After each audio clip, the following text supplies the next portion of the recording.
Good morning प्यारे बच्चों। अब आप इस विषय के वीडियोस एक साथ भी देख सकते हैं। इसके लिए वीडियो के नीचे मेरी चैनल का नाम है, तो चैनल में जाके प्लेलिस्ट में जाएंगे तो इस विषय के वीडियोस एक साथ देख सकेंगे।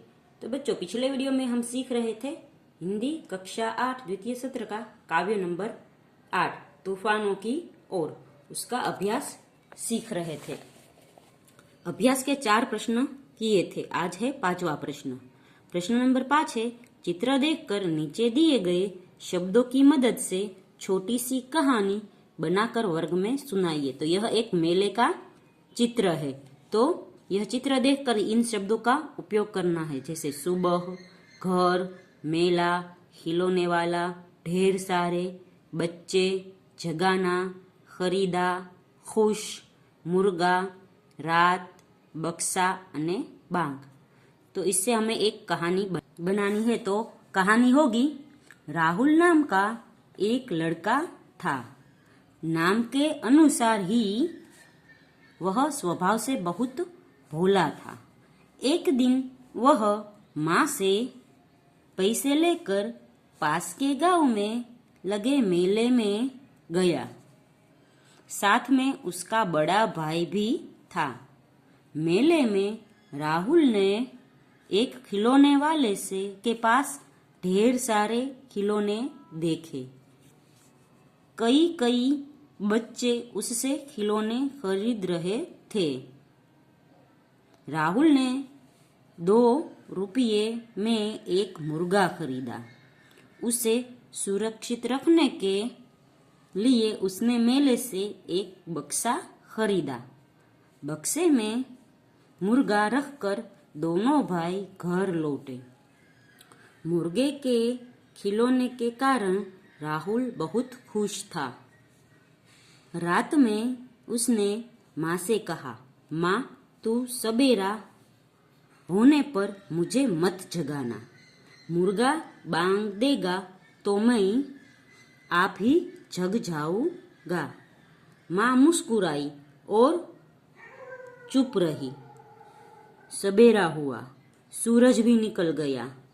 राहुल बहुत देर तक सो रहा था। उसने माँ से पूछा, क्या मुर्गे ने सुबह बांग नहीं दी? माँ बोली, अरे राहुल, तू सचमुच बहुत भोला है। भला मिट्टी का मुर्गा कहीं बांग दे सकता है? यह सुनकर राहुल की सारी खुशी गायब हो गई। आगे का प्रश्न है, आपके गांव में बाढ़ आए तब उस समय आप क्या करेंगे? गांव छोड़कर चले जाएंगे या गांव वालों की मदद करेंगे? अपने विचार कारण सहित बताइए। तो मेरे गांव में बाढ़ आ जाए तो मैं अपने गांव में ही रहूंगा और अपनी यथाशक्ति गांव के लोगों की मदद करूंगा। गांव पे आपत्ति आए तो यहाँ से भागना कायरता है। आपत्ति के समय अपने गांव वालों की मदद करना हमारा कर्तव्य है। मैं अपने पड़ोसियों और मित्रों के परिवारों की हर तरह से सहायता करूँगा। मैं यथाशक्ति उसकी ज़रूरतों को पूरा करने का प्रयत्न करूँगा। उस समय ही मेरा धर्म होगा और मैं साहसपूर्वक इस धर्म का पूरी तरह पालन करूँगा। आगे है, नीचे दिए गए वाक्यों में रेखांकित शब्दों के विशेषण बनाइए और उनका वाक्य में प्रयोग कीजिए। तो यहाँ पर शब्द दिए गए हैं, अंडरलाइन किए गए, उसका हमें विशेषण बनाना है। तो उनकी ईमानदारी से सारा नगर परिचित था। तो ईमानदारी से विशेषण होगा ईमानदार। तो इससे वाक्य बनेगा, यह ईमानदार व्यक्ति है। दूसरा है, हमारी अमीरी लोगों को उपयोगी होगी। तो अमीरी का विशेषण होगा अमीर। तो शहर में बहुत सारे अमीर लोग रहते हैं। तीसरा है हिमालय पर्वत की ऊंचाई देखने लायक है। तो ऊंचाई से विशेषण होगा ऊंचा। तो मैंने एक ऊंचा आदमी देखा, यह वाक्य हुआ। फिर 4 नंबर का है लक्ष्मीबाई वीरता पूर्ण लड़ी। तो वीरता का विशेषण होगा वीर। तो लक्ष्मीबाई है वो वीरता पूर्ण लड़ी, तो वीर से हम वाक्य बनाएंगे शिवाजी वीर पुरुष थे। 5 नंबर का है दूसरों की बुराई करना पाप है। तो बुराई का विशेषण होगा बुरा। तो हमें कभी भी बुरा काम करना नहीं चाहिए। फिर 8 नंबर का है कहावतों का वाक्य में प्रयोग कीजिए। तो यह कहावतें दी गई है, इसका हमें वाक्य में प्रयोग करना है। तो पहला है उल्टा चोर कोतवाल को डांटे।